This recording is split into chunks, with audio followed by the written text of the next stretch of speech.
Jadi Ganjar seolah-olah menjadi guru di situ untuk menerangkan begini loh. Iya, tapi Anda bukan guru sebetulnya. Anda pembuat kebijakan yang salah yang menyebabkan Prabowo nggak bisa menjawab kan. Jadi kelihatannya persepakatan antara Anies dan Ganjar itu menyebabkan Prabowo mencurigai itu. Jadi Pak Prabowo udah mencurigai duluan, ini apa yang mereka mau ucapin. Nah, dalam kecurigaan itu psikologi ketenangan di atas publik itu terbaca melalui ekspresi Pak Prabowo tuh. Dan Pak Prabowo nggak bisa bersembunyi dalam ekspresi wajahnya tuh. Padahal wajahnya di baliho itu bisa dimanipulasi ekspresinya. Dia bisa dari awal, saya tahu kalian berdua ini bersekutu diam-diam. Di mana kalian merencanakan warung kopi mana yang kalian berdua?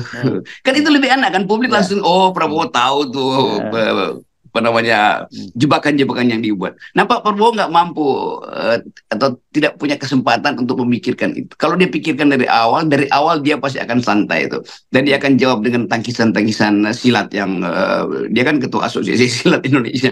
Kan bunga-bunga silat itu lebih penting daripada gerakan attacking. Jadi kesempatan-kesempatan semacam ini yang sangat bagus sebetulnya diperlihatkan kepada publik, sekaligus ngajarin publik cara berdebat itu kan. Tapi Anies dari awal memang hendak menjebak Prabowo dalam soal etik itu tuh. Dan mestinya kalangan pelatih Prabowo tahu dari awal bahwa ilmunya Anies cuma satu, yaitu mengubah situasi panggung itu menjadi situasi kemarahan Prabowo. Kan cuma itu dasarnya. Debat ketiga pasti Anies nggak akan pakai lagi istilah etika, karena dua kali itu pasti Prabowo udah bikin siap-siap.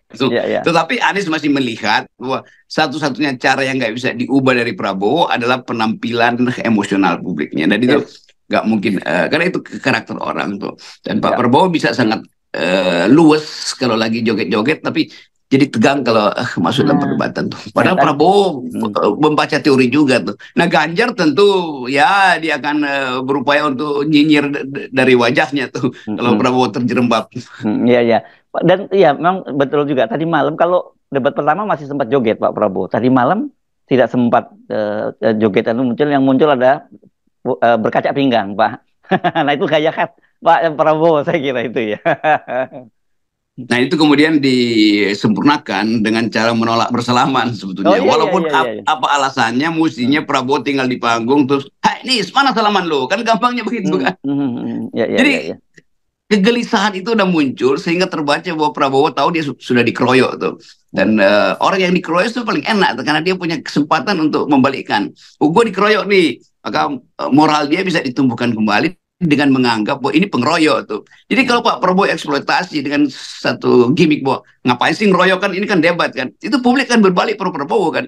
Dan Anies dan Ganjar nggak punya kesempatan untuk membalas bahwa memang mereka lakukan keroyok kok. Jadi sebetulnya itu intinya tuh. Jadi ini keahlian panggung lah, bukan keahlian logika substansi. Jadi semua keahlian